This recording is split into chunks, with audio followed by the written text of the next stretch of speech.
boa tarde. Entre Família está no ar. Boa tarde, Cris. Tá tudo bem com você? Tá tudo bem, tá tudo tranquilo. Comigo tá ótimo, maravilhoso. Tudo legal, nossa, espetacular. Tudo perfeito, em ordem. Nada. Conta super positiva. Não cai uma folha da árvore da sua casa. Não cai. Cabelo branco nunca tudo nasce. Tudo certo. A casa super arrumada, comida já pra semana toda. Foi chutar uma pedra e encontrou R$50. É tipo isso. Gente, que vida espetacular. Até parece mentira. Pois é, gente. E é justamente esse o tema do nosso programa, Por que Mentimos? A gente quis pegar uma carona no famoso 1º de abril, né? Onde as pessoas geralmente têm essa brincadeirinha da mentira, diz que é o dia da mentira, enfim. Eu não curto nada disso, dessas trollagens. E a gente pegou uma carona para falar sobre a mentira e entender por que a gente mente. E olha só, Cris, teve um estudo na Universidade da Virgínia. Entre algumas questões aqui, eu vou mostrar o resultado, né? Tem aqui algumas coisas que é interessante levar em consideração, mas para não delongar, ao longo de uma semana enganamos cerca de 30% das pessoas com quem temos interações.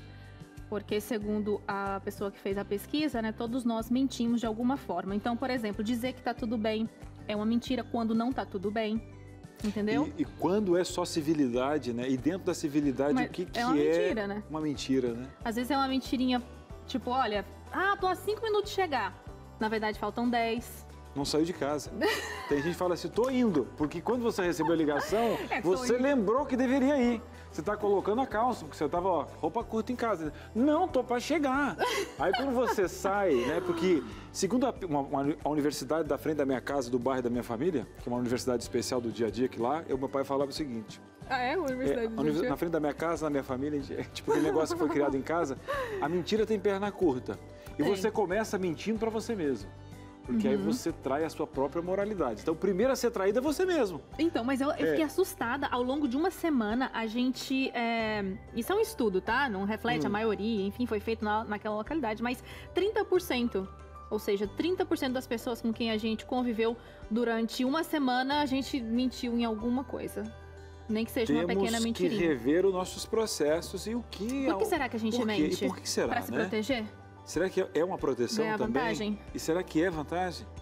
O que é vantajoso? Momentaneamente, o que você constrói a curto, médio e a longo prazo com esse tipo de processo mentiroso? Você teve alguém que disse assim, olha, aquele cara foi espetacular, porque às vezes você pode pegar, infelizmente, o tal jeitinho brasileiro de ganhar vantagem, e sendo que será que você está ganhando uma vantagem mesmo? O que você constrói com essa mentira? Porque alguém usa e fala que está... Né, como moeda de troca aí nesse negócio. E eu tenho pra mim de que quem pratica muito essas mentiras corriqueiras é um pulo pra mentiras maiores, né? Porque fica habilidoso. Porque geralmente tem aquela questão do corpo fala, né? Tem umas coisas assim que eu acho interessante analisar. Mas quando você, né, começa a fazer uma coisa que você sabe que não tá coerente com o que aconteceu, existe ali um desarranjo pra você falar. Mas depois de tanto você praticar, aquilo fica bom, né? Não, tem mentiroso que acredita. Aquele que ele é o efeito placebo, já viu? Quando você vai fazer um remédio, você dá uma pílula para uma pessoa sem nada dentro. E ela sente justamente os efeitos do remédio. E às vezes o pior é quando você acredita na própria mentira e vive essa utopia. Agora é o seguinte, hein? Aqui é o Canal da Esperança. A gente vai fazer um breve intervalo. Já a gente quer a sua participação, porque tem várias variáveis desse programa para a gente poder dar um pulinho aqui, ali e ter uma especialista espetacular. Tão espetacular que ela vai trazer para a gente aqui uma dinâmica sensacional que a nossa equipe produziu no cérebro. Os impactos disso em cada partezinha do cérebro. Sensacional, Cris. Então você não pode perder esse programa para fechar a sua semana com chave de ouro. Continue aqui, o Entre Família volta já. Muito bem, estamos de volta. E ninguém aqui quer tirar a primeira pedra, né? Quem já não mentiu alguma vez na vida e já não se arrependeu? E essa é a nossa pergunta. Eu digo para você, você já pagou um preço por escolher esse caminho? Talvez na juventude, alguma coisa dentro de casa, às vezes aquela... mentira bem intencionada, né? Que você acaba colocando esse selo e, na verdade, você embalou algo feio e dizendo assim, tá ótimo porque teve um viés para isso.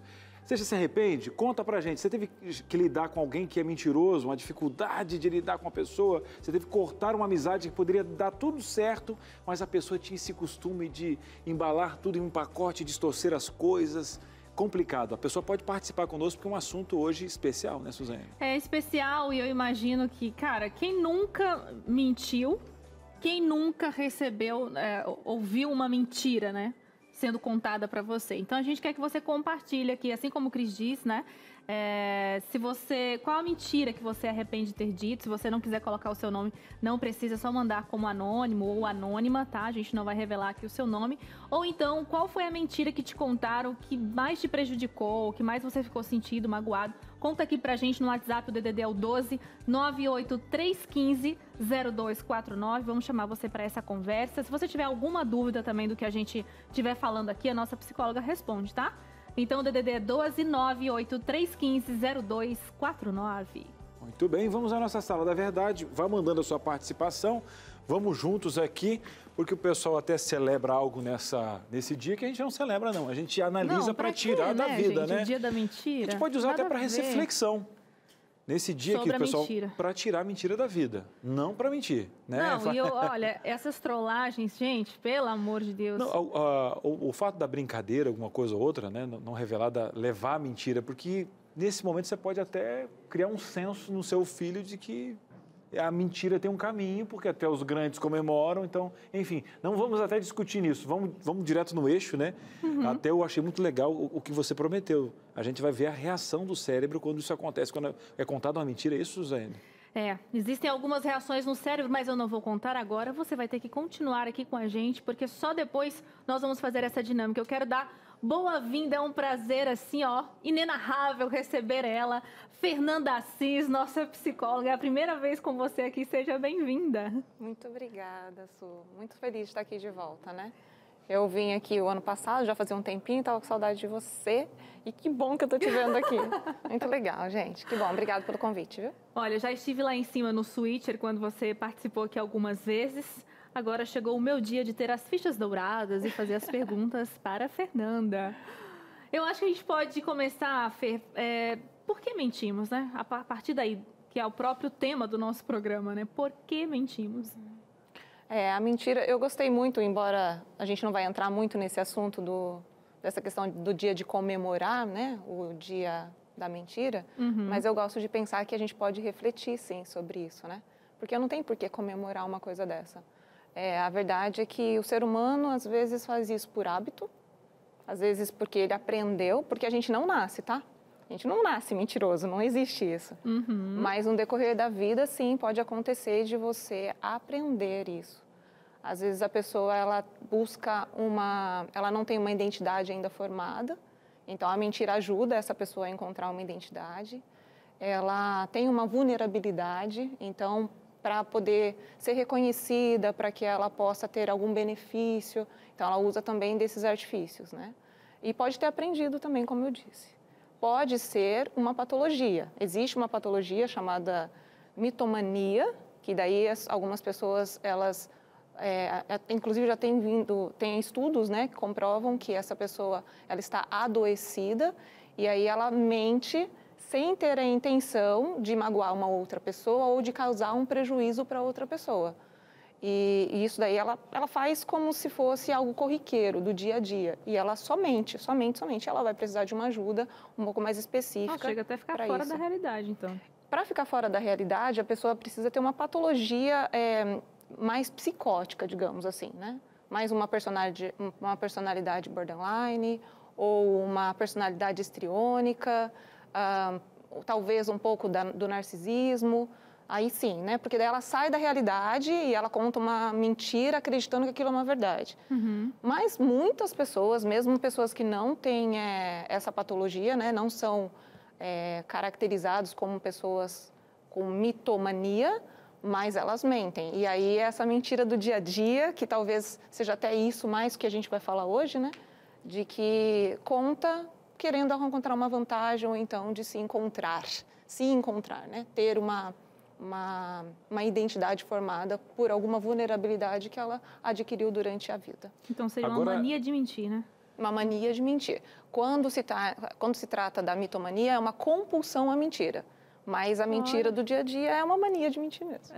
Agora imagina alguém que lida com isso diariamente e a profissão dele é descobrir se a pessoa está mentindo ou não. Existem até alguns canais aí que estão levantando aquela questão das microexpressões faciais, o corpo fala, né? As pessoas que até passam naquela detecção da mentira, aquela máquina da mentira, mas que tal agora tirar os mitos, a questão cinematográfica e realmente falar com o investigador de Polícia Civil. Vamos para Minas Gerais agora, falar com o Ronei Vilaça, ele que é investigador da Polícia Civil de Minas Gerais, na Academia da Polícia, ele lida com isso diariamente, imagina o olhar que ele deve ter, né? As microexpressões faciais, a própria questão comportamental.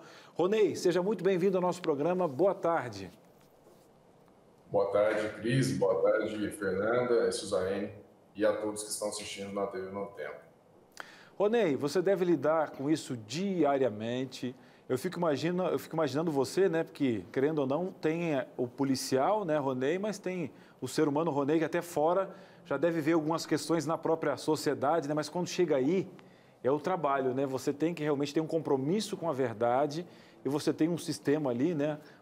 Você fez um juramento com essa verdade, você tem que buscar encontrar algumas coisas. E aí, Ronei, quais são os caminhos? Como é que você lida com isso diariamente? A nossa missão a gente tem que colocar em prática esse senso de justiça, né? A Polícia Civil, ela trabalha de forma repressiva quando o crime já ocorreu.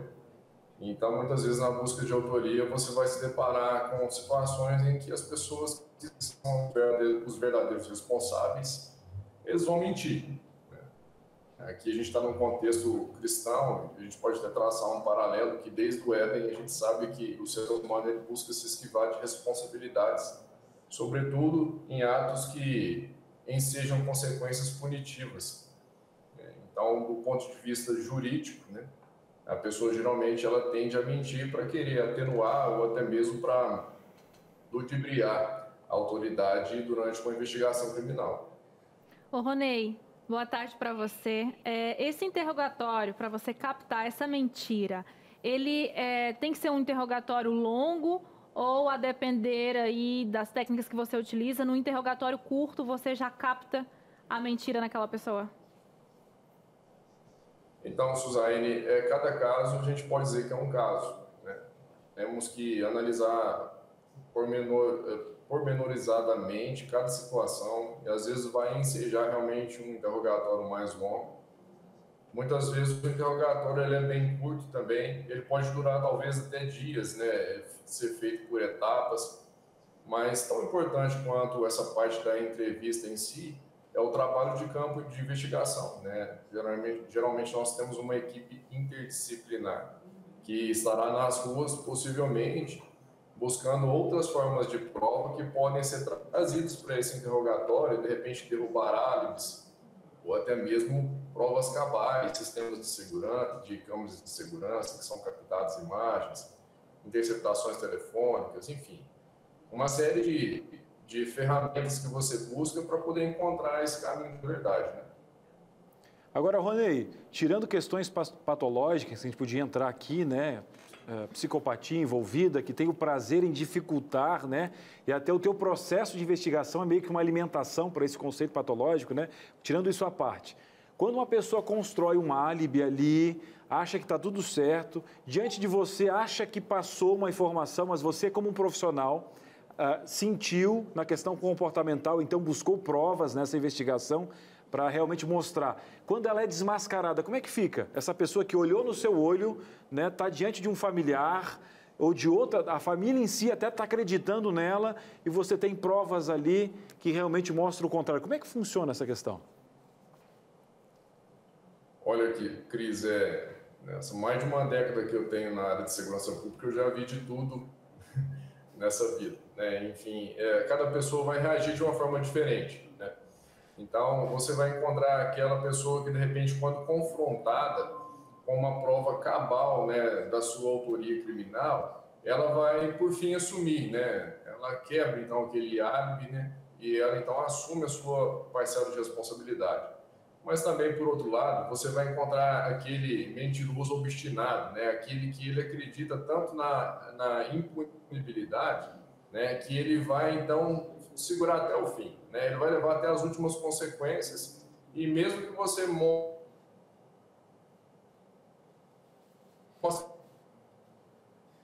Estamos com alguns probleminhas aí com a imagem com o Ronei, agora que ele estava descrevendo esse momento, né?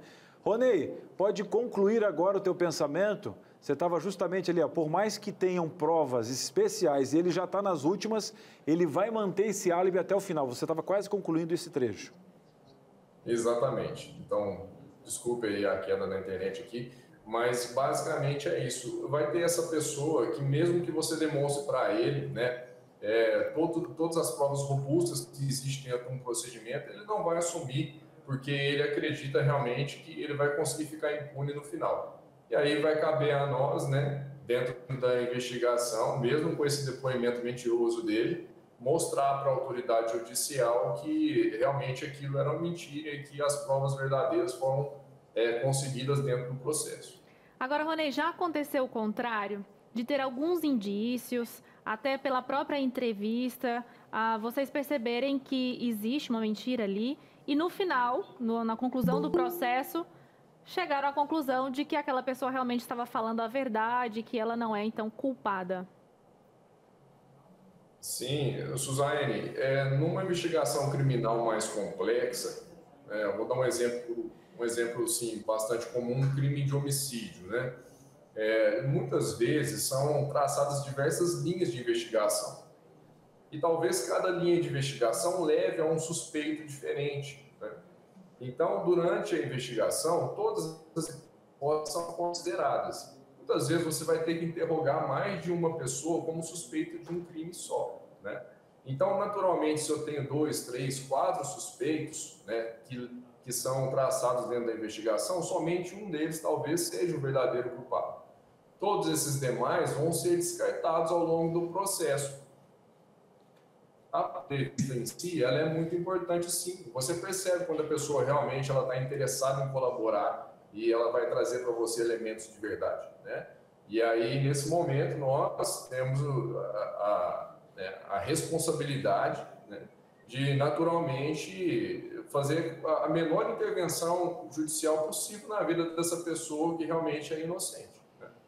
Ronei, parabéns pelo seu trabalho. Realmente o trabalho da Polícia Civil é muito importante, muito bem feito. Obrigado pela sua entrevista aqui no Entre Família, tá? Eu que agradeço a oportunidade aí. Um abraço para todos vocês. Uma boa tarde a todos. Valeu. A diretora está dizendo... A diretora está dizendo aí, ela deixa quieto. Bom, enfim, vamos voltar aqui para o nosso tema, falando sobre a mentira. A nossa psicóloga estava explicando aqui, Cris, por que mentimos. A gente teve aqui uma participação também do investigador da Polícia Civil. Por que esse joinha? Eu estou feliz da vida, eu gosto desse teu jeitinho de conduzir, eu acho uma maravilha, muito natural, muito genuíno. Autêntica. Não tem jeito de não ser. Não tem papo na assim. língua, é assim mesmo. Eu comecei um raciocínio, a diretora, não, tudo bem, aí eu... Tá tudo bem, a gente... Ao vivo acontece essas coisas. Acontece, né? A gente segue por aqui na nossa conversa. Eu queria perguntar para a Feira, assim, se existe algo dentro de nós, algum distúrbio que já vem de nascimento, né? Que faz com que essas mentiras elas sejam estimuladas. É claro que você falou que ninguém nasce um mentiroso, mas existe alguma coisa que pode ser estimulada e aí essa mentira ficar cada vez mais frequente? Tem tudo a ver com com quem, né? Onde a gente convive. Eu acho que o estímulo vem de fora, né? O estímulo vem realmente de fora. Então, eu acredito muito, né, sou da área da psicanálise, então eu gosto sempre de falar da nossa essência, né, do íntimo, lá, familiar, do seio familiar. Então, a criança que cresce dentro de uma família onde essas pequenas mentiras, elas são imputadas ali, como coisa simples mesmo, né? O telefone toca e a mãe fala. E a mãe fala que eu não tô, né? Fala que eu não tô. E a criança fala, minha mãe mandou dizer que eu não tá, né? Por que essa mentira, né? Por que é tão difícil de falar a verdade? Às vezes, falar a verdade, a pessoa deixa de falar a verdade porque ela quer tanto agradar alguém, ela não quer ser desagradável, né? Eu não vou falar para ela que eu não quero falar com ela. Ou que sua roupa tá feia.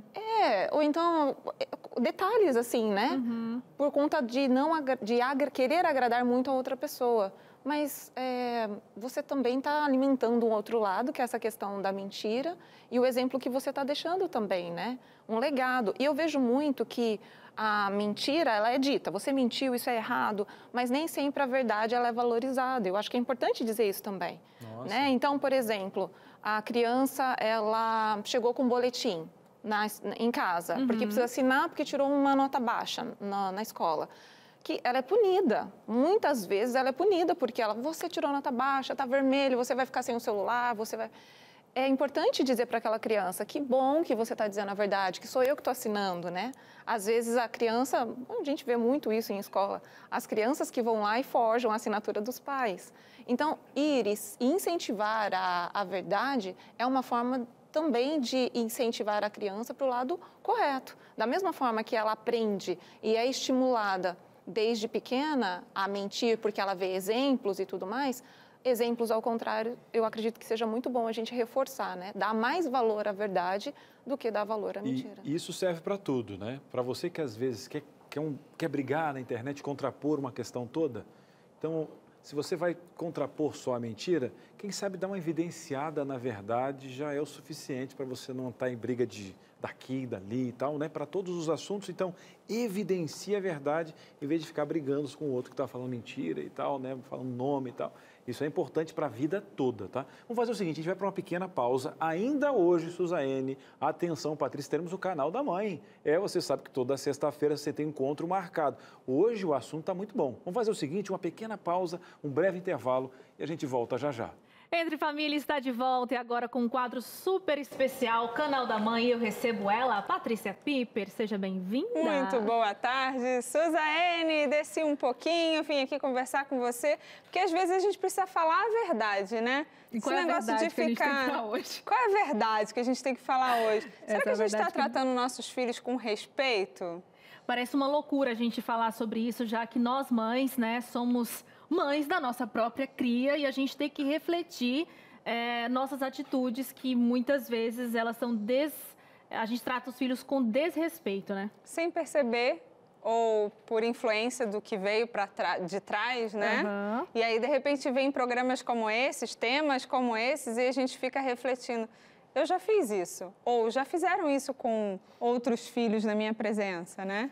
E a gente vai trazer alguns temas, né? Vamos trazer aqui para a TV algumas situações, vamos conversar com uma especialista, né, em educação parental, é isso, Suzane? É isso, ela é bem famosa no Instagram e hoje ela tirou um tempinho para conversar com a gente. Então o tema é tratando nossos filhos com respeito. Eu tenho certeza que uma chave bem grande vai virar na sua mente. Então roda a vinheta e continua aqui com a gente.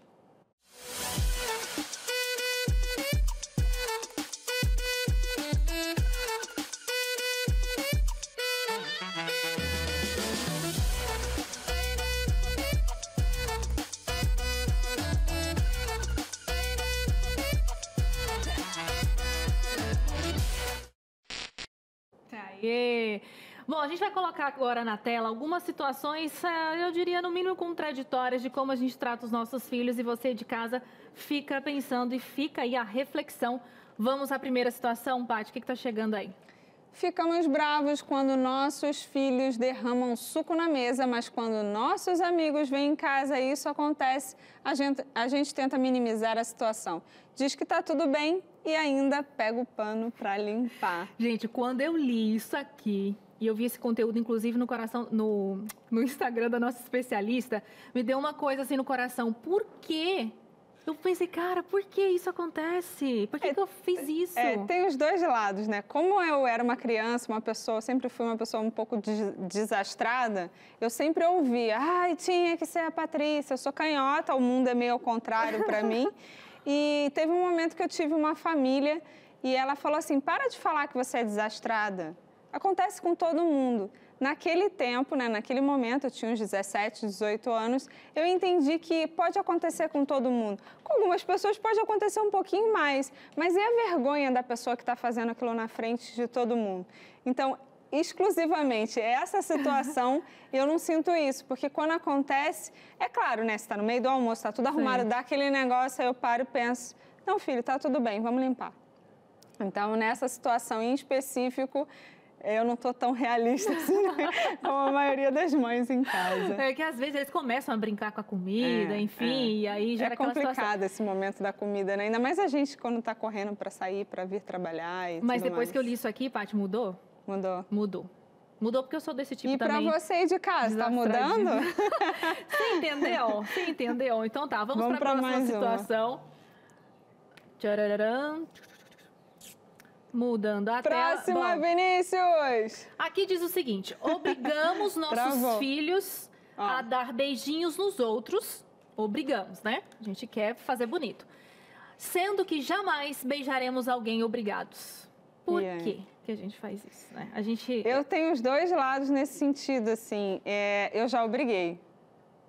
Porque a gente quer fazer bonito, Eu quero educação. Né? Aí, às vezes, eu ouvi, né? A gente fica ouvindo algumas especialistas falando, não, mas você tem que ter no mínimo educação, né? Você vai entrar num ambiente, a pessoa falar com você... Não. Oi, tudo bem? Tudo bem. Mas o beijo... Mas o beijo é invasivo, né? É invasivo. E a gente, se eu chegar e falar assim, Paty, dá um beijo aqui, né? É até estranho, né? Que? Não quero, entendeu? E a criança tem o direito de não querer. Se alguém pega, dá um beijo na titia. Mas como é que a gente fala? Sem ficar constrangido na frente da outra pessoa. Deixa eu...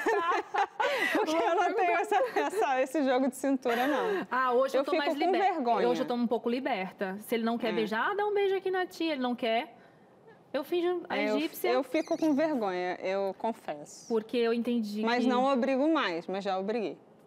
Eu fico só sem graça, né? Que a pessoa pediu um beijo e foi negada, então ficou sem gracinha. Vamos pra próxima. Dizemos para a criança engolir o choro, mas somos prontos em acolher o choro de um adulto. É melhor você falar sobre isso. Porque quando você liga chorando, eu falo, engole o choro, para, pensa, respira, sem emoção e mais razão. Nem eu não criança, sou essa nem adulto no seu caso, não, né? Eu não tô... Essa é melhor, não me julgue, se a gente está nesse momento. Não, é só um fato. Mas assim, como eu sou assim, mais o programa. Não, é pra falar a verdade. Porque tem gente que vai se identificar com você, tem gente que vai se identificar comigo. Eu sou do tipo mais acolhedora, então assim, eu acolho todos os choros. Às vezes até fico pensando, ai meu Deus, será que eu tô mimando demais essa criança? Não, porque eu faço isso com o adulto, por que eu não posso fazer com meu filho? Poxa, ele é meu filho, entendeu? Eu acolho também, né? Mas eu acho assim, tem que esperar. Hoje eu vejo que você tem que esperar um momento, né? Passar. Passa um pouco, acolhe. Eu já vi filhos de amiga que... Vanessa Galvani tá me mudando, assim, bastante. Que bonitinho. Pergunta a Sara. Sara, outro dia vi uma situação que nem eu sabia que eu tava fazendo. Gente, que surreal. Achei tão legal. Graças entre família, tá, gente? Com certeza. É por ser a diretora desse programa que tudo tá acontecendo. Eu já vi filhos de amiga cair assim, levantar e seguir, entendeu? Pá. Mas depende da criança também, né? O Thiaguinho é assim, ele cai, não foi nada, Não, e continua correndo. Se for batida, ele não chora, mas se cortar, ele chora. É o sangue, né? Eu não sei, eu acho que dá é a feridinha ali, né? Pois então. Vamos para a última situação. O que a gente tem aí, Paty? A última bater em outro adulto é errado, mas podemos bater em nossos filhos. Gente, eu não vou nem comentar. Nem vou comentar, que tá tudo errado aqui, entendeu? Não posso bater no adulto, mas posso bater no meu filho. Ai, Senhor, é o cúmulo da contradição. A gente vai para mais uma, para a gente chamar a nossa especialista para a nossa conversa. A última situação aqui é... Por que dizemos aos nossos filhos para não fazerem birra, mas se o marido ou a esposa faz algo que contraria, passamos os dias emburrados e batendo as portas? Não temos o que falar, temos que sentar porque não está dando, Suzane. Entendeu? Vocês entenderam? A gente só queria trazer essa reflexão para você ficar aí pensando, raciocinando. É mais uma reflexão, não é para a gente ficar na roda, Suza? A gente quer colocar a gente aqui também para gerar uma empatia e mostrar que nós somos vulneráveis, né? Porque a gente está apresentando um tema que a gente já aprendeu tudo sobre ele. É claro que quando a gente produz, a gente, né, já muda, já reflete, já quando faz umas a gente faz mudanças. terapia, a gente reflete. Exatamente. Mas eu vou chamar ela para nossa conversa e eu quero dizer, Paty, que é uma honra ter ela aqui. Com a gente certeza. já segue ela no Instagram, né? Sim, vejo as lives, entendo um pouco aí todo esse contexto. E aí a gente ficou bem feliz que ela aceitou prontamente o nosso convite. Eu só quero aprender a falar o sobrenome, ela vai ensinar aqui pra gente. O nome dela é Maia. Tem 33 anos, é casada, é mãe do Luca, que tem 6, a Nina, que tem 4 aninhos. Ela é formada em pedagogia desde 2011, educadora parental em 2019. E o seu trabalho no Instagram começou a ganhar maior notoriedade por meio de conteúdos que abordam assim esses princípios sobre respeito, né? Educação respeitosa. Maia, seja bem-vinda! Queridas, eu estava me divertindo muito com vocês. Eu estava assistindo a interação, vocês lendo as frases, eu juro, eu estava rindo, dando gargalhada, assim. Realidade, né? Realidade, né? E essa última foi maravilhosa. Tipo, vamos sentar, não tem mais nada para falar. Não tem o que falar. Disfarça, sabe? Vamos, né? Esquece. Então, primeiro, obrigada por vocês se disponibilizarem em falar sobre isso, para outras pessoas aprenderem também. E obrigada pelo convite de poder falar sobre isso aqui com vocês hoje, que essa é a missão que me move. Eu amo falar sobre esse assunto. Maia, ensina pra gente o seu sobrenome primeiro, pra galera... Só para uma informação sobre minha vida, minha história, eu sou suíça, filha de brasileira, né? Então, meu sobrenome é suíço e se pronuncia Eigenmann. Eigenmann. É mais fácil do que parece. Quando a gente olha aquele tanto de letra misturada, tudo junto, a gente fica um pouco confuso. Mas se falar errado também, eu não ligo, não. Tá tudo bem, né? Mas já tá bom. Não, e a gente vai deixar escrito aqui certinho como é que é pra galera seguir no seu Instagram, né? Como que se escreve. Maia, a gente comentava, né, Paty? Parece um absurdo a gente falar de educação respeitosa se a gente pariu essas crianças. Por que será que a gente tem esse comportamento, hein, Maia? Isso vem, historicamente, já há séculos atrás, literalmente, né? Existe um conceito chamado pedagogia nebulosa, que era muito forte no século XVIII, XIX, até mesmo no século XX, no qual os comportamentos das crianças, então, por exemplo, o choro do bebê, a birra da criança, qualquer comportamento desafiador era visto como uma manifestação do mal mesmo, em nível espiritual mesmo. Então, os pais se deparavam com esses comportamentos e viam que era a missão deles erradicar esses comportamentos a qualquer custo. Hoje em dia, nós olhamos para esses comportamentos e não achamos mais que é uma manifestação espiritual. A gente entende que é um comportamento de criança, né? Mas ainda existem esses resquícios na nossa sociedade. Tanto é que nós chamamos esses comportamentos de comportamentos maus, como se a origem, a raiz do comportamento fosse má. E não é por maldade que as crianças têm os comportamentos desafiadores, não é por manipulação, é a maneira que elas conseguem demonstrar para a gente o que elas estão sentindo, porque elas não têm maturidade ainda para chegar e falar para a gente assim, por exemplo, ai mamãe, hoje eu me sinto um pouco desconectado de você e me faria muito bem se você sentasse comigo e brincasse agora um pouquinho, me desse um colinho, né? Eles não falam desse jeito com a gente. Eles vão chorar, eles vão resmungar, vão reclamar, vão falar que a comida tá ruim, que a água tá quente ou fria demais. Então, assim, na verdade, são pequenas válvulas de escape. E é aí que a gente precisa se tornar um detetive, uma detetive, para entender o que está por trás desses comportamentos desafiadores, que geralmente é uma necessidade não atendida. Mas como é que a gente faz, Maia, no meio de uma correria do dia a dia? A gente também tem a nossa personalidade, né? Um dos itens que a gente colocou aqui foi sobre a raiva, né? Então, a raiva também é uma manifestação de que algo não está bom, tem alguma coisa ali por detrás. Mas e como é que a gente faz quando a gente também está com raiva? Quando a gente está apressado ou quando a gente não tem tempo, não está destinando esse tempo suficiente para a criança e naquele momento você não consegue respirar e pensar, filho, agora eu não estou conseguindo falar com você dessa maneira, você me dá um tempo, mas eu quero, e não sei o quê, porque é o irmão, você sabe, você tem 2, né? Embora a sua fase sejam 2 parecidos, a minha é uma fase assim, um tem 10 e outro tem 4. Então, resolve tudo acontecer naqueles 10 minutos que você está pronta para sair. Claro. E aí? O que a gente faz num momento como esse? Eu sei que a gente é o ser humano que consegue pensar, racionalizar, mas nem sempre a gente não consegue não sentir, né? E não é, olha, que bom que você trouxe isso, não é sobre não sentir, porque existe uma maneira de você sentir raiva e estar desregulada, e sentir raiva e estar regulada. Não é de forma nenhuma sobre negar o que a gente sente. Inclusive, foi um processo muito intenso para mim. Eu precisei fazer as pazes com a minha própria raiva, porque eu achava que mãe boa é mãe que nunca sente raiva das crianças. Adorei fazer as pazes com a minha própria raiva. Continua. Realmente a gente se aceitar como um completo, entender que a raiva faz parte, e a raiva é um mecanismo inteligentíssimo que nos faz reagir diante de ameaças ou de impressão de ameaça, né? Claro que da relação com as nossas crianças, geralmente não é uma ameaça de fato, mas existe ali um gatilho relacionado à nossa história e tudo.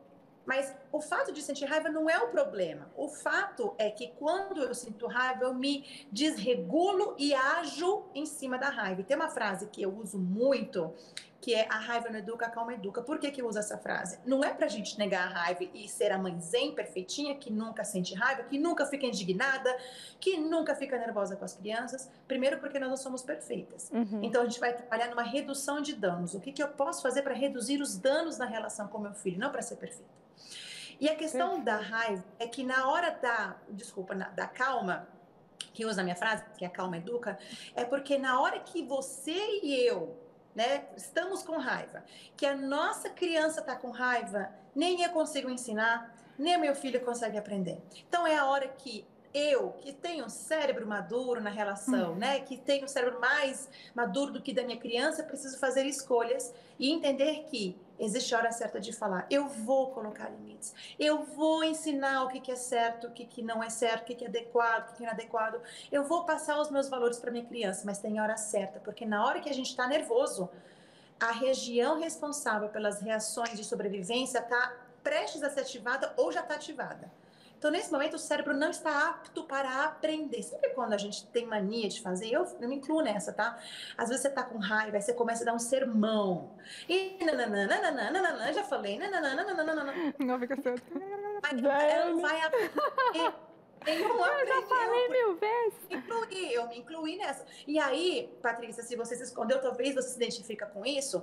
E aí, o que vale fazer é o seguinte: alguns mantras que podem nos ajudar naquele momento, que dá vontade da gente ficar falando na cabeça da criança, mas a gente tem que lembrar que naquela hora ela não vai aprender, então não adianta eu querer dar sermão. Então, por exemplo, esse mantra que eu sempre falo, que é: a raiva não educa, a calma educa. Então, na hora que você está com vontade, não só você, eu, todos nós, a calma educa, a calma educa. Estamos com vontade de ir lá, né, falar na cabeça da criança, lembra, ela não vai aprender nada. Não é nem estratégico, pedagogicamente, eu falar agora. Eu preciso estar calma, a minha criança precisa estar calma, aí sim eu me conecto e falo: amor, aquela hora que a gente estava naquela pressa e a gente precisava ir para a escola e você não queria colocar o uniforme, e aí eu fiquei nervosa e falei alto com você, eu sinto muito, eu precisava ter dado uma respirada, e a gente vai se organizar melhor para amanhã a gente conseguir fazer com que você consiga vestir seu uniforme, a gente vai se preparar um pouco mais cedo. E, inclusive, com crianças mais velhas, igual o seu filho de 10 anos, ou crianças, né, acima de 6 anos, por exemplo, trazer para pensar sobre isso.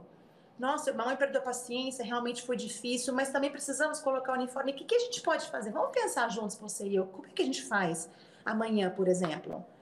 E vocês vão se impressionar. Eu me impressiono com as respostas das minhas crianças, porque às vezes eu acho que eu que tenho que dar solução para tudo. E quando às vezes participar, né? Isso que é o respeito que você tenta falar tanto, né? Então, respeitar o espaço do outro, respeitar o tempo do outro, né? Sim. Então, eu sei que o mais velho, ele demora mais tempo e aí ele coloca o fone dele, ele vai arrumar a cama dele, vai colocar... Ele precisa daquele tempo, mas também não quer acordar antes, né? Então, outro dia ele falou assim: mamãe, eu ainda não estudei hoje, eu vou estudar amanhã para a prova, você me acorda às 7 horas ao invés de deixar eu acordar às 8? Não, tá bom, eu vou acordar. Não, mamãe, mas você não me acordou hoje. Então, tipo, ele entendeu que ele precisava de mais tempo e eu falei: deixa eu dormir mais um pouquinho, né? Deixa eu aproveitar, né, que ainda consegue. Então, é complicado, né? Não, fácil não é, mas que bom que a gente traz esses conhecimentos de vocês especialistas, né? Porque isso dá muita clareza. Vamos voltar naquele assunto do beijinho. Que a gente comentou no começo do programa, né? E a Patrícia até falou, nossa, o que a gente faz? Porque é uma saia justa. Então, só para quem está ligando a TV agora, por exemplo, né? A gente, às vezes, obriga o nosso filho a dar beijinho em outras pessoas que ele não quer dar. Só que nós, adultos, nunca vamos obrigar nenhum outro adulto a sair beijando uma pessoa que ele não queira. Então, como que a gente pode agir nesse momento com respeito à nossa criança e para não ficar sem graça pelo outro que teve o beijo negado? Porque tem gente que chega assim, ai, dá um beijinho aqui, já chega assim, né? Aí a criança deixa no vácuo, aí você fica, ui, senhor, que faço? A primeira coisa que a gente precisa entender sobre o processo de socialização, porque isso de cumprimentar outra pessoa é um processo de socialização, é o seguinte: de todas as espécies existentes no planeta Terra, a nossa, a espécie humana, é a espécie com a infância mais longa de todas. Então, se você compara qualquer mamífero, qualquer filhote de mamífero, ele aprende a andar no primeiro mês. Sim. E os nossos filhotes humanos, né? Com quanto tempo, quantos meses eles não levam para aprender a andar? Por que a nossa infância é tão longa? Porque nós temos muito para aprender, muito para errar, muito para acertar, muito para aprender, e precisamos de adultos que nos conduzam respeitosamente. Isso só para deixar claro, porque às vezes a gente olha para uma criança de 2, 3, 4 anos e já achamos que ela tem que se comportar como um mini adulto, né? Sendo que o cérebro só está maduro aos 25 anos de idade, tá, gente? A adolescência agora está mais tardia, né? Que na nossa... Gente, a neurociência vem comprovando isso. Não estou falando que a gente não vai ensinar, não é isso, mas é porque a gente precisa ter expectativas alinhadas. Então, primeira coisa é entender que a infância é um momento de aprendizado mesmo. Então, a gente não pode exigir que ela se comporte como um adulto, porque ela simplesmente não é um adulto. E ela não entende o valor da importância de ter que cumprimentar as pessoas. Para ela, tanto faz. Isso é um valor nosso da vida adulta. Então, a gente tem que entender que ela vai crescer e aprender sobre esse valor social conforme ela estiver convivendo com esse tipo de comportamento, de cumprimentar as pessoas. Como é que a gente faz para cumprimentar, né? Eu estava falando ali, eu não quero que... Não beija, mas pelo menos dá oi, bom dia. É tipo... responder, né, aquela questão que onde você está. Senão a gente fica com vergonha. Por que algumas crianças são tão mais dadas, né? Eu estava esses dias com a filha da minha amiga, ela chegou no restaurante, oi, bom dia, senhora fulana. Eu falei, eu que é a prefeita da cidade? Aonde ela vai, ela sabe o nome das pessoas, ela conversa com as pessoas. Por que tem tanta diferença, assim, na mesma idade? Diferentes, do mesmo jeito que talvez você gosta de café e eu gosto de chá, ou você gosta de vermelho, eu gosto de azul. Nós somos totalmente diferentes uns dos outros e a gente não pode colocar as crianças todas no mesmo patamar. Para algumas crianças, inclusive, requer muita até coragem conseguir falar com outras pessoas, ela não se sente à vontade. Ou às vezes a gente acha que a criança é tímida e vê aquilo como um defeito, sendo que ela só precisa de um tempo para se aclimatizar. É verdade. Ela chega um monte de gente que ela não conhece, peraí, o cérebro precisa se aclimatizar. O que está acontecendo aqui? Quem está aqui? Minha mãe está perto, ok, mas essas pessoas não conhecem, sabe? É só dar um tempo e às vezes precisa de um tempo. Não sei se já aconteceu com vocês, de vocês irem para uma casa de alguém, para familiares ou amigas e tal, e na hora que você chega, a criança fica ali, tipo, grudada na perna, não quer sair de perto, e daqui a 10 minutos está correndo para cima e para baixo, brincando e você nem sabe como fazer parar para voltar para casa, né? Até chora para ir embora, porque ela precisa de um tempinho para se acostumar. E eu acho que a gente quebrar esse tabu aqui, Maia, já é um grande avanço, porque o adulto que não foi, que recebeu o cumprimento de volta, segue o baile. Eu vejo que a maioria sempre, beleza, ok, deixa passar. Tem gente que mas muitos ficam, nossa, não vai falar oi pra mim. Mal educado. Ai, que feio. Vamos falar sobre isso. Nós adultos precisamos aprender uma coisa muito importante. Agora talvez vai doer um pouquinho, tá, gente? Mas aguenta firme. Nós precisamos entender que os adultos lidam com as próprias dores. A gente não pode olhar para a criança e torná-la responsável pelas frustrações dos adultos. Eu acho que já somos crescidos o suficiente para lidarmos com essas frustrações. Como se as crianças fossem maquiavélicas, né? Nossa, coitados dos adultos que estão nas mãos dessas crianças que nos deixam tão magoados, né? Não é assim, gente. É o contrário, as crianças estão em formação. Então, nós adultos precisamos entender que se a criança não cumprimentou, alguma hora ela vai aprender e tá tudo bem. Agora, se acontece essa cena que você acabou de relatar, Patrícia, né? Nossa, você chega num lugar, aí você fica com um pouco de vergonha, É muito importante, primeiro, deixar claro que a tua criança tem direito de não necessariamente cumprimentar imediatamente, porque talvez ela ainda está se acostumando. Né? E eu tenho certeza, Patrícia, que você está ensinando para os seus filhos a importância de cumprimentar. É só o tempo mesmo deles se acostumarem com o ambiente para eles se abrirem para as pessoas. Sim. E aí, se acontecer sabe, a pessoa chega e diz, dá um beijo, a criança já pensou no vácuo, a gente pode responder pela criança. Parece que agora ela não está pronta para cumprimentar ainda. Talvez depois ela esteja mais pronta para isso. E pronto, isso já é uma resposta. Eu não preciso carregar as dores desse outro adulto, não preciso carregar a vergonha do outro adulto. Isso é com ele. Verdade. Isso não é nem minha da minha criança. Imagina a criança carregar a responsabilidade pela forma que os adultos se sentem. Ela, o ser com o cérebro ainda imaturo, é responsável pelos humanos de cérebro maduro? Não faz nenhum sentido. Não, então, sensacional, porque muitas vezes a gente se irrita com eles, porque a gente se sente ofendido pela falta de respeito deles para com a gente. Mais do que a atitude em si. Como assim? Meu filho vai fazer isso contra mim? Eu, que sou autoridade soberana máxima. Exatamente. Esse ser humano. Às vezes, sabe o que a gente pensa, às vezes? A gente, às vezes, olha para a criança como se ela fosse um adulto com más intenções. E não é. E a gente reage a isso com essa visão, sendo que não. É um ser humano em formação. E vou fazer uma analogia aqui. Mãe, não conseguimos mais. Eu não consigo cortar, eu vou embora. Não, e ela é a diretora. Não, eu tô aqui em desespero por causa do tempo. A gente não tem mais tempo. O programa tá, com bastante coisa ainda. Vamos marcar para você vir aqui, agora que a gente tem seu contato, a produção, a Suza. Vamos montar um programa inteiro para a gente falar desse assunto. Topa vir aqui. Ao vivo. Pessoalmente? Vamos organizar, gente. Não sei, vamos conversar, vamos dar mensagem. Eu estou à disposição. Eu estou aqui pelas crianças. Então, se isso beneficia as crianças, o meu servir é esse. Maia, muito obrigada. Eu quero deixar aqui o seu contato para os nossos telespectadores te seguir. Tira uma fotinha, você aí de casa, porque às vezes não dá para você anotar, o sobrenome dela é um pouco complicado, né? Então, tira uma fotinha da tela para depois você seguir a Maia lá no Instagram, porque você vai, assim, vibrar com os conteúdos dela. Verdade. Obrigada, Maia. Um beijo bem grande. Para você foi um prazer falar com você ao vivo. Até a próxima. Obrigada, somos Até a próxima, hein? Vamos marcar na agenda. Gente, que bom que ela topou. A gente fez uma pressão ao vivo, né? Vamos pro intervalo, Suzane. Olha, eu tava bem de boa, viu? Porque você tava aqui. Tchau. Né? Tchau. Tamo junto, tá? Ever. Pra todo sempre. Melhorando. E junto com você também de casa, a Patrícia, eu despeço dele agora, mas o Entre Família continua, tá? Então, fica aí ligadinho, Entre Família volta já. Muito bem, estamos de volta aqui no nosso programa. E aí, né? Canal de mãe. Hoje ganhou um Plus, hein? Vocês estão de parabéns hoje no Plus aí. Mas muito bem, você de casa, hein? Você lembra do nosso assunto? Você lembra desse nosso assunto? Não, Plus, que foi um bloco especial do Canal de Mãe que ganhou alguns minutos. Que a gente passou um pouquinho do tempo. Isso. Mas não é. A gente vai chegar lá. Merece, o assunto merece e tal. Mas vamos voltar ao nosso tema. Você lembra do tema? É a mentira hoje. E a gente não está comemorando esse dia, pelo contrário, vendo aí os malefícios desse contexto. Nós estamos com a nossa especialista aqui, a Fernanda. Você deve ter mandado alguma participação. Você é prioridade aqui no nosso programa. Vamos lá na tela. Fernanda, o povo comentando. O Flávio Moreira diz o seguinte: como eu faço para lidar com uma pessoa que mente e vive com você dentro da sua casa? O Flávio colocou uma situação importante, hein?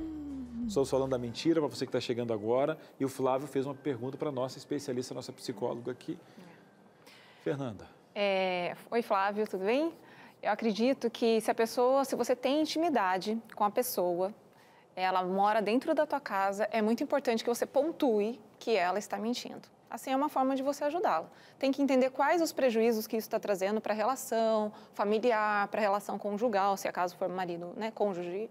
É importante que você pontue, acho que sim. E tem como ajudar essa pessoa buscando um especialista, uma psicoterapia, entender quais são esses vieses que levam ela a mentir e mostrar, né, pontuar o que está trazendo de prejuízo ali para aquela relação. Ser honesto. Nessa hora você não pode se omitir, ainda mais se você tem essa intimidade com a pessoa para poder falar. E pegando um gancho com o bloco anterior que a gente falava sobre educação de filhos, né, fazer isso no momento de calma. Né? Porque às vezes acontece uma situação e aí na hora, no calor da emoção, né? Gritaria às vezes, enfim.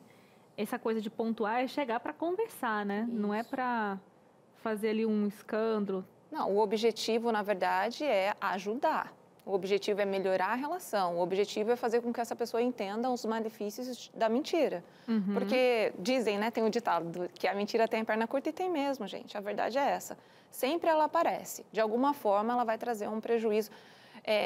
Às vezes, quem tem o maior prejuízo é a pessoa que mente e, às vezes, quem tem o maior prejuízo é a pessoa que está sendo envolvida ali, lesada naquela situação. Mas sempre há um prejuízo, né?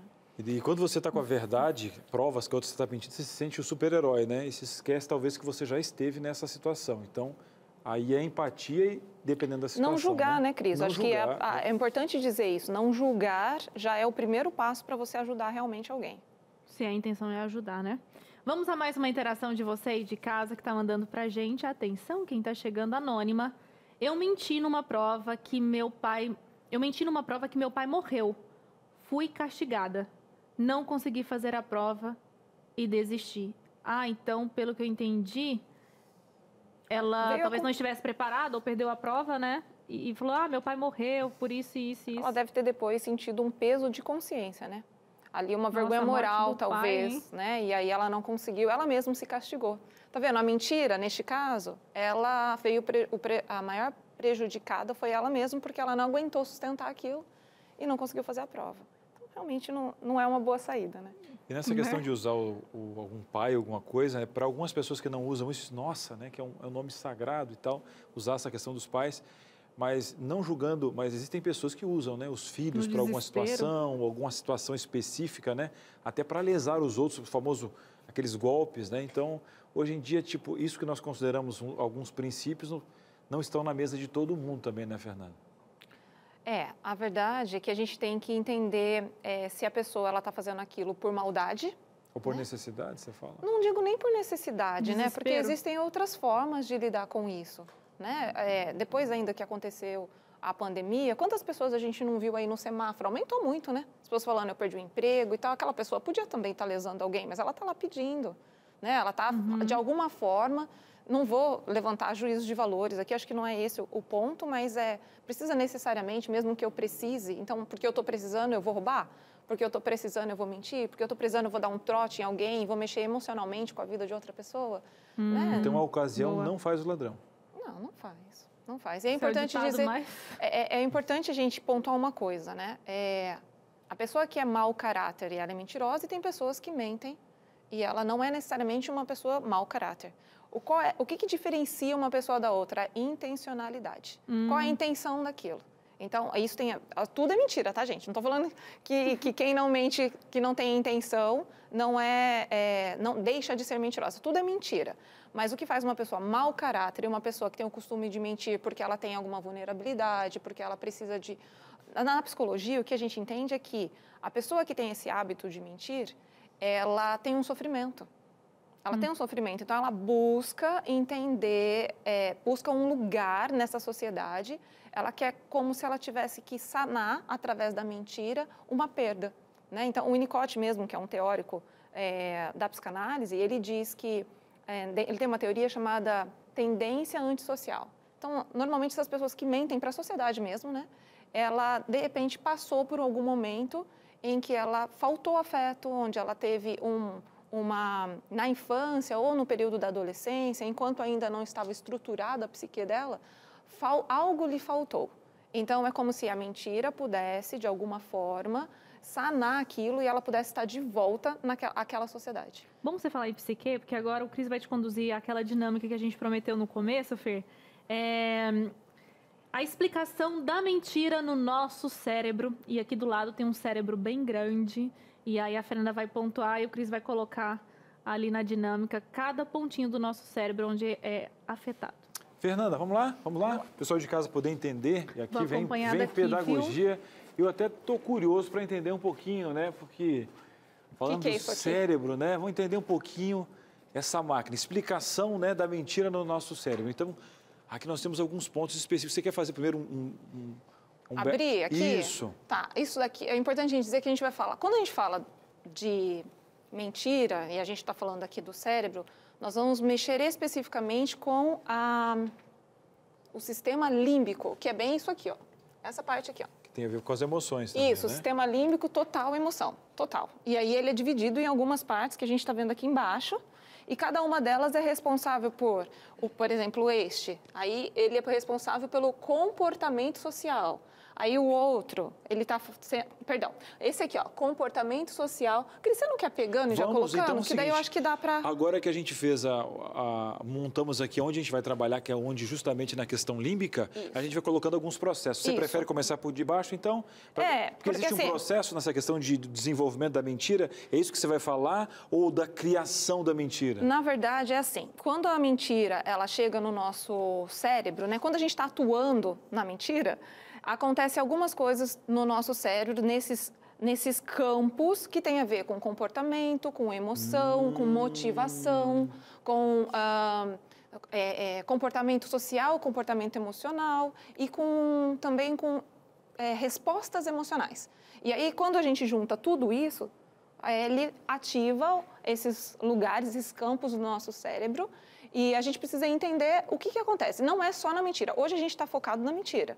Mas essa questão do comportamento, da emoção, da interpretação, das respostas emocionais, é em qualquer situação da nossa vida. Mas hoje a gente vai tentar falar um pouquinho direcionado com relação à mentira. Agora você de casa entendeu aí, né? Agora com essa explicação a gente parte agora para esses pontos específicos. E aqui a gente tem o córtex orbitofrontal. Thank you very much. E esse bichinho fica bem aqui, ó. Nossa, bem nesse cantinho. Isso. O que ele tá? Ele é responsável por comportamento social. Comportamento social, a gente vai pensar nessas emoções que faz com que a pessoa sinta-se culpada, envergonhada, constrangida. Então, numa mentira, em algum momento ela se sente dessa forma. Com culpa, com constrangimento. Por quê? Porque tem a ver com o comportamento social. E nesse momento, vou colocar uma explicação. A pessoa tem vergonha do lugar onde mora, por exemplo. E ela está envergonhada disso. Então, esse campo que ele trabalha... Está mais ativado. Está mais ativado. Por quê? Aí não tem a questão moral envolvida, nem patológica. Ou seja, não é doença e nem caráter envolvido. Não. E ela tem um problema com autoestima, baixa autoestima. Então, naquele momento, ela tem vergonha do lugar, não se resolveu. Isso não é fruto daquela casa, mas de coisas anteriores, enfim, de vários vetores iniciais. E aqui mas vai ativar no cérebro. Vai ativar essa parte aqui, porque eu tenho vergonha de onde nasci, ou a casa, minha situação financeira. Perdi o emprego, não consigo falar, né? Várias situações que têm a ver com o social. E nesse momento, por exemplo, já é um exemplo de que não tem nada a ver com a moral e nem questões patológicas. Exatamente. Muito bom. Legal. Seguindo o passo agora, o amiguinho dele, outro córtex. Agora, porém, Fernanda? É o cingulado anterior, né? Pronto. Ele tem a ver com motivação, Cris. Toda vez que a mentira é ativada, tem um prazer. Quando a pessoa ela tem a mentira dela com sucesso, vamos falar assim? Quando a mentira que ela faz traz um sucesso, ela sente um prazer e aí ativa este lugar do cérebro. É um lugar onde tem motivação e detecta também algum erro. Então, ela consegue ela consegue detectar quando ela está mentindo. É muito legal a gente falar isso, tá? Não é que a pessoa ela mente, ela não sabe o que ela está fazendo. Ela sabe. Ela sabe exatamente o que ela está fazendo. E neste campo, né, dentro do sistema límbico, ela se sente mais motivada a fazer. E quando ela tem a certa razão dentro do sistema límbico, e a questão da razão dela é ativada também nesse momento? É no sistema límbico, mas não é aí não, é em outro lugar, é aqui na amígdala. Muito bem. Então, nesse momento aqui, por exemplo, eu tenho uma vergonha. E aqui eu tenho prazer em esconder isso porque isso ia fazer mal. Então, nesse momento, eu tenho prazer em dizer que não moro ali ou moro em outra casa. Isso, é. É mais ou menos essa linha. Esse é o caminho. Cris, de uma maneira bem simples, é esse caminho. Nós não temos tempo possível para isso. Vamos lá, então. Agora, o estriado ventral. Isso, esse aqui. Este aqui, olha, gente. Ele é uma ele é um comportamento emocional. Então, a gente falou do comportamento aqui social. E aqui é um comportamento emocional. E ele está bem no centro mesmo aqui, né, quase. Ele compõe, né, uma parte importante do sistema límbico. E quando a mentira, ela instaura e ela ativa este lugar no cérebro, passa a ser um costume. Então, assim, ela começa a fazer a mentira, ela produz a mentira, a ansiedade faz com que ela chegue perto de algo bem comum, então acaba sendo o mais natural possível, e aí ela passa a fazer isso de uma forma corriqueira e normal. Automática. E aí faz parte dela. Pergunto para você, Fernanda, se eu ainda estou nessa fase aqui e eu sei, parte desse prazer eu sei que é errado, eu consigo frear para ela não chegar aqui nesse profundo? Ou toda e qualquer mentira, por mais que seja intensa, ela vai construindo em todas as áreas? Um pequenininho... Em todas as áreas mesmo, a gente não tem como mensurar agora. Eu digo agora porque assim, a gente tem que entender quanto que cada pessoa se conhece, né? O autoconhecimento é muito importante com relação a isso. Mas passa por todas. A gente não tenho como dizer a porcentagem, a profundidade, a intensidade de cada um, mas passa por todos. Então, toda a área é afetada, só que aqui vai construindo. Quando chegar aqui com propriedade, é sinal que você já acostumou com aquela mentira. E aí, quando se fala de pensamento automático, alguma reação, você já tem uma base de dados para tirar dali o que você já fez faz tempo ali. Então, gente... Costume. Passa a virar um hábito, né? Passa a virar um hábito. Meus queridos, estamos avaliando aqui a mentira no cérebro. Nós estamos com uma especialista aqui e está sendo uma aula para você entender um pouquinho desse funcionamento dessa máquina humana. E agora que a amígdala, é isso mesmo?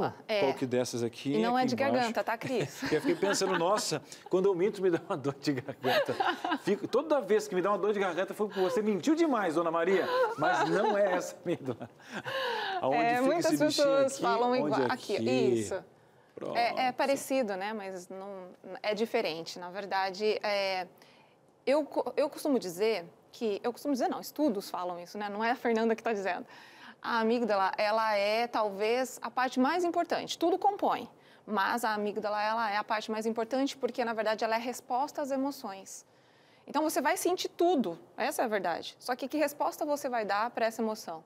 A gente estava falando também ali com as crianças, né, da raiva e tudo mais. Não tem problema sentir nada, né? Não tem.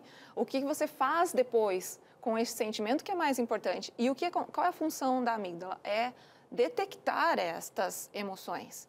Ela, na verdade, te ajuda, ela serve como um alerta. É como se ela pudesse encontrar a ansiedade junto com a decepção, porque assim, a gente tem intuições, né? Vocês fizeram um programa há pouco tempo sobre intuição, né? Foi muito bacana. Então, essa intuição, ela ajuda a gente a entender o que é certo, o que é errado. E nesse momento, quando se trata da mentira, você vai contra a sua própria intuição. Então, aumenta o estresse, aumenta o sentimento de culpa. Então, existe uma guerra aqui. Exato. Existe uma guerra. Então, você tem aqui até princípios que você teve ou não tem, olha, aqueles cálculos da vida, o que a sociedade cobra, o que você ouviu na escola. E nesse momento aqui você tem uma necessidade, porque você tem vergonha, passou por aqui, está virando um costume, isso não é o que eu queria, e ela que faz esse cálculo de tudo, alerta. Vamos lembrar que a amígdala, ela é o que acende, sabe assim? É o que faz você falar, opa, tem alguma coisa errada aqui, deixa eu ver. Só que quando a gente, aí como a gente está falando da mentira, isso aqui acontece em todas as emoções, tá? Eu estou aplicando mais ou menos em tudo. Isso. Aí, quando se trata da mentira, ela entra em conflito mesmo, porque ela está indo contra o que é o alerta ali. Olha, tem alguma coisa errada aqui. Por exemplo, outro exemplo só para poder dar uma analogia legal. Então, tá. A pessoa, por necessidade, ela cometeu um crime. Primeira vez foi complicado e essa aqui trabalhou, mostrou para você que estava contra os princípios. Só que ela entrou na vida do crime 1, 2, 3, 4 vezes, passou 3 anos. O trabalho dela já está um pouquinho meio que vencido. Continua ali, mas seria isso, Fernanda? Sim, o que vai acontecer? A culpa e o estresse vai aumentar consideravelmente no cérebro dela, no sentimento dela, por conta de ter tido esse tipo de comportamento anteriormente. Mais um passo aqui é a ínsula. Onde é que está essa moça? Isso, a ínsula. É aqui, ó, no meio, Cris. Essa aqui, gente, mas é uma parte grande dessa moça aqui. Vamos ver aqui, onde é que é? Aqui mesmo, aqui, ó. Aqui mesmo, tá vendo? Aí. Faltou um trabalhinho de escola, quando eu olhei parecia que não encaixava. Vamos ver que parte está faltando encaixar. A ínsula, ela vem para dar uma... digamos assim, uma né? aliviada? Que é uma mentira meio que do bem, vamos dizer assim. Se é que existe uma mentira do bem, né? Mas é como se fosse um conforto, digamos assim. Quando ela entende que a mentira ela está prejudicando alguém, ela está de alguma forma magoando uma pessoa, de alguma forma ela vai buscar ter uma recompensa com relação a isso. Ela manda essa mensagem para você. Por exemplo, Fernanda. Acho que foi a Su que falou, né? Quando eu falo para alguém, eu vesti uma roupa e eu saio mostrando, de repente, para os meus familiares. Eu tô bonita com essa roupa, vocês gostaram? E, de repente, alguém não gostou tanto. Só que se eu falo, não, tá difícil, Cris, eu não podia, né? Eu posso te magoar. Sim. Né? Então, e aí eu não falo isso, eu dou um sorriso, ou eu falo, tá, beleza, tá, eu tô ativando esse lugar aqui do meu cérebro. Porque é como se eu entendesse que aquilo pode magoar uma outra pessoa. Eu posso fazer mal para aquela outra pessoa. Por isso que é a mentira do bem, vamos dizer assim, né? Se é que a gente pode colocar, para chegar mais perto de uma analogia compreensível. Isso. Agora eu te pergunto, uma coisa que você falou ali, e hoje o canal da mãe está aqui, no início nós falamos, você falou assim, olha, Cris, ninguém nasce mentindo, né? E aqui você tem uma luzinha que, de repente, vem de princípios construídos, não pode mentir, não pode. Mas quando a mãe pede para atender o telefone e dizer que ela não está, esse cérebro ele vai se moldar, essa parte de juízo, né, dessa pessoa, desse ser que vai crescer, ele vai ter alguns princípios distorcidos, porque ela aprendeu que vale a pena. Então, quando eu fortaleço os meus princípios de que vale a pena mentir, a chance de eu chegar a corrigir isso durante a vida, porque as minhas réguas de vida, as minhas métricas sociais foram dadas com parâmetros distorcidos do que é a verdade. Por exemplo, Fernanda, o cérebro ele vai agir totalmente diferente, porque a compreensão dele de mentira é totalmente diferente. Sim, sim. A verdade é fantástico isso, né? Porque nós, seres humanos, nós nascemos com um pouco de, vamos dizer assim, um pouco do ruim, um pouco do bom, vamos dizer? Né? A gente nasceu num mundo cheio de pecados, mas ainda assim o bom pode prevalecer. Onde você vai alimentar é onde vai dar frutos. Essa é a verdade. Então, se eu vou e eu incentivo, eu mostro para uma pessoa, para uma criança, como é que ela vai lidar com isso na vida, o que é a mentira, o que é a verdade. Eu gosto sempre de dizer, eu já falei isso hoje, mas vou frisar, que a gente precisa ressaltar a verdade, muito mais do que a mentira. E eu posso fazer isso se eu alimentar, né? Se eu alimentar esta criança, esse cérebro de que a verdade pode te trazer muitos mais benefícios do que prejuízos, então você vai ajudar, inclusive, o seu cérebro a fazer um funcionamento bom disso. Lembrando que a gente está falando de emoções. As emoções, elas fazem parte da nossa vida. Quanto mais eu me conheço, quanto mais eu nomeio as emoções, melhor eu consigo tomar decisões na minha vida. Melhor eu tenho percepção das coisas. E eu faço isso através do autoconhecimento.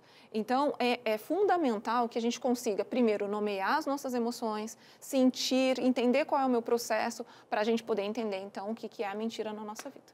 Maravilha. Para você de casa, entendeu? Aula com a doutora Fernanda aqui, gente. Você aí de casa estava pensando o quê? Agora vamos fazer o seguinte, convido você, doutora Fernanda também, a voltarmos para a nossa sala da verdade. Eu queria até colocar aqui durante da nossa mesa, porque, Suzane, a gente entendeu ali, bem naquela parte central, que tem um hábito. E eu queria que no próximo bloco a Fernanda falasse para a gente poder criar um hábito da verdade, né? Salientando essa verdade, como que é desconstruir tudo que foi programado, né? A gente podia fazer o seguinte, você de casa quer saber? A gente vai para um breve intervalo e a gente volta já com essa resposta aqui no programa. Você quer saber? Então não sai daí. Aqui é verdade, viu? A gente fala depois do intervalo. Entre Família está de volta. E é o seguinte, minha gente, eu tenho aqui uma ótima notícia, não é uma boa notícia, é uma excelente, grandiosa, majestosa notícia para dar para você. Mas antes eu quero só checar se a gente vai ter um VT agora, vai ter um vídeo. Se vai acontecer esse vídeo, vai, produção. Não vai acontecer o vídeo, então eu vou falar para você aqui em primeira mão, tá? Eu sei que hoje é 1º de abril, mas você sabe que ao longo do mês de março inteirinho, né? Até ontem, até o dia de ontem, dia 31 de março, nós estivemos aqui para falar para você sobre uma campanha super especial do Anjos da Esperança. E era pontual para esse mês de março. Lembra que a gente comentou com você ao longo de todo esse mês, né? Nós tínhamos o objetivo aí de distribuir para 50 mil famílias, né? 50 mil cursos desse daqui, ó. Dá uma focada aqui, ó. A Procura da Verdade. Lembra disso, né? Então, todos os dias nós estivemos aqui pedindo a sua participação, a sua doação para que 50 mil famílias brasileiras pudessem receber esse curso em casa. Foi um projeto especial, uma doação extra, um projeto fora do projeto corriqueiro do Anjos da Esperança. E adivinha só? Tcharam, eu vou chamar aqui o Cris para comemorar comigo. Alcançamos a meta, Brasil! Nossa, quase passou por cima de mim. Aê, Cris, bate aí! Aê, gente! 50 mil estudos. 50 mil, a gente alcançou a meta, 50 mil Cris. famílias. Vamos supor que tenha 3 pessoas por família, são mais de 150 mil pessoas que vão ser alcançadas nessa primeira fase. Porque não para, tá? O povo aqui pede revista e não paga R$1. São guias práticos que... Olha, quem vai pagar é você. Então, parabéns, Dona Maria, seu João, você que doou R$10, R$100, não importa. Cada um doou com o coração. E a gente teve aqui, olha, 80% da meta, faltam mais 10 famílias, 10 mil famílias. E faltava alguns dias, né, só para fechar o mês. A gente ficou aí os 2 últimos dias respirando fundo com você, mas Deus abre porta, toca corações. E é por isso que você vai poder falar, sou anjo, sou novo tempo, mãos que transformam vidas, porque essa revista aqui tem muitas dores agora, nós estamos no período de guerra, muitas coisas acontecendo. Será que existe Deus? Será que a gente pode acreditar na Bíblia? Por que falamos que somos criacionistas? Tem base para isso? Então, são respostas que as pessoas estão carentes. É por isso que existe o Anjo da Esperança. E a gente está aqui hoje para te agradecer, para te contar essa boa notícia de que essa meta foi alcançada e agradecer muitíssimo a sua participação, a você toda a nossa gratidão. Eu imagino que essas 50 mil pessoas também, quando recebeu essa revista, vai agradecer a você, que foi um anjo da esperança a mais, ou excepcionalmente no mês de março, né? Teve gente que doou a mais, teve gente que se juntou a gente, especialmente nesse mês de março. Então, gente, muito, muito obrigada a você, tá bom? Foi muito bom ter você junto com a gente. A gente tá feliz da vida, beleza? Bom demais. E a produção me falou que segunda-feira tem surpresa. Tem surpresa, tem a ver com esse assunto. Tem uma semana pela frente também que o pessoal vai ficar sabendo nos intervalos aí, vai ser muito bom. Guarde o mistério. Vem Fica junto aqui, vamos voltar com a nossa psicóloga. Fernanda Assis está aqui com a gente hoje. Mais de 10 anos de experiência nessa área de psicologia e hoje falando sobre um tema super legal assim, de reflexão, tá, gente? Não que a mentira seja legal, mas o tema do nosso programa é Por que Mentimos? E é super legal a gente refletir sobre isso, né? Hoje, 1º de abril, que o povo diz aí que é o dia da mentira, enfim, né? Mas é o dia da reflexão sobre a mentira. Aí você pega uma data como essa e canaliza para o momento certo para a gente poder avaliar e tirar o máximo da nossa vida. E saber lidar com quem mente, ter empatia é bom demais. E é você que manda nesse programa, tá? Sua participação está na tela, a Fernanda está aqui, ficha dourada, e a gente vai ler agora, nos últimos minutos desse programa, bom demais, tá? A Solange está conosco e ela fala o seguinte, às vezes dizemos, eu não menti ou omiti, dá aquela pintada legal, como é que funciona? Mas essa omissão poderia ser pior para a situação. Qual é a diferença entre mentir e omitir? A Solange trouxe aqui algo muito especial para a Fernanda falar. É importante, né? É importante mesmo. Omitir é você esconder a verdade. E se você esconde a verdade, não deixa de ser uma mentira também, né? É isso. O que pode trazer de malefícios? As mesmas coisas, né? Eu acho que talvez demore um pouco mais para vir as consequências. Talvez nem venha a consequência. Não sei, isso a gente precisa entender cada cenário, né? Mas omitir, o que é o significado de omitir? É você esconder. É mentir do mesmo jeito, né, Fê? Mentir do mesmo jeito. Mas foi muito válida essa pergunta aqui, para não restar dúvidas. Quem está chegando agora... Tcharam, é a Vanderleia Alves. Vande, um abraço para você. Como posso ajudar pessoas mentirosas compulsivas? A gente volta a falar daquele esquema da compulsão, mitomania. Mitomania, exatamente. As pessoas que têm como costume fazer a mentira de forma compulsiva, ela é chamada de mitomania. Ou mitômano também pode ser chamado. Ela precisa de ajuda e nem sempre essa pessoa, ela sabe disso. Porque ela não tem um prejuízo, ela não vê isso como um prejuízo. Né? É prejudicial, mas ela não tem essa consciência. Faz parte da patologia isso? Faz parte de... é um transtorno, né? O transtorno torna-se doença, mas a gente não está catalogado hoje para dizer que é exatamente uma patologia, né? Mas é o caminho. Tem uma linha comportamental diante disso. Sim, total, 100%, né? E aí é importante ter o autoconhecimento, fazer psicoterapia, entender quais são os motivos que levam essa pessoa a mentir compulsivamente.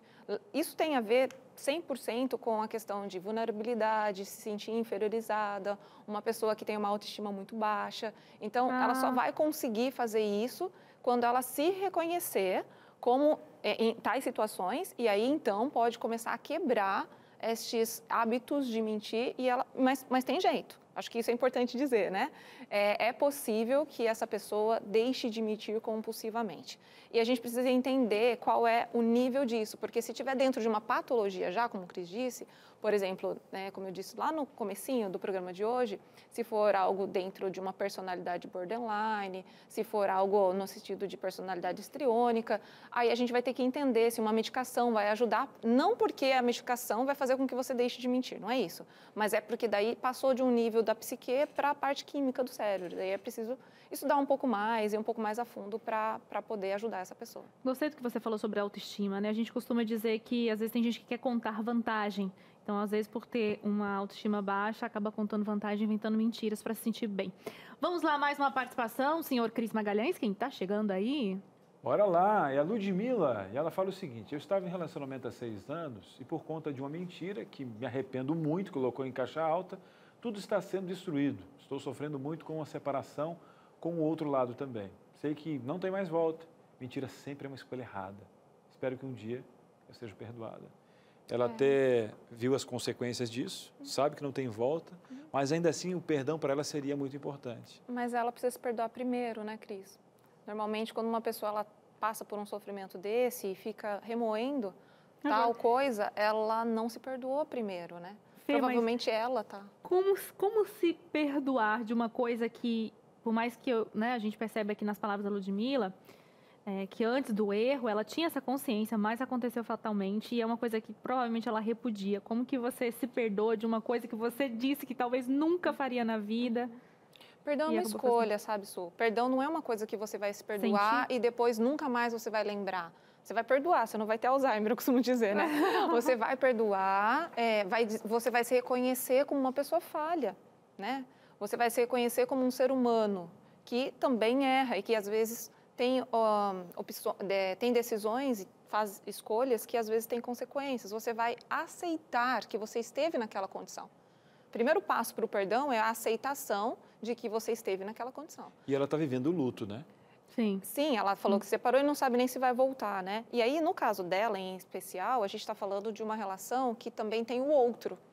Então, quando a gente fala que, quando acontece algo onde a relação é com uma outra pessoa, claro, a relação sempre é com outra pessoa, mas assim, depende também de como aquela pessoa recebeu, como ela absorveu a mentira, o que aquilo trouxe para outra pessoa. Então, só a decisão dela, neste caso, não é o suficiente, mas para que ela se sinta melhor, ela precisa primeiro se perdoar, né? E aí, para essa relação dar certo, não é só uma questão de perdão, tem que entender como a outra pessoa também enxergou, né? Tem Muito o outro. boa, Fernanda. Ó, dá tempo de mais uma participação, assim, bem rapidinha, Fer. A gente vai bater nosso recorde aqui.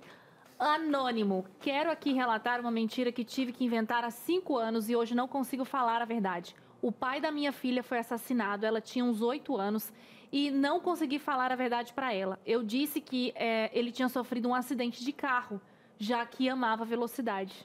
A criança tem 8 anos. Uau.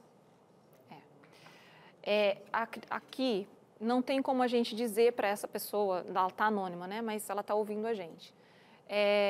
A gente poderia entrar agora num julgamento aqui, sabe? De valores, do que é certo, do que é errado. Acho que esse assunto é um assunto muito mais profundo, muito mais delicado, que a gente está falando da paternidade, a gente está falando de como a sua filha vê. É mentira, definitivamente. Como você vai lidar com isso tem muito a ver com como você vai acolher isso no seu coração, na tua cabeça, porque ninguém tem direito de julgar isso, né? Como será no futuro essa filha depois sabendo? Acho que tem algumas perguntas que você pode se fazer, mas acredito que isso é extremamente pessoal quando se trata desse tipo de assunto. Fernanda, fantástico. A gente nunca pensou que ia terminar um programa assim tão redondinho aqui, com tanto conteúdo. Primeiramente, Fernanda, obrigado por ter vindo, aceite o nosso convite e leve o nosso abraço. Muito obrigada. Conte comigo. Sempre que eu puder, estarei aqui.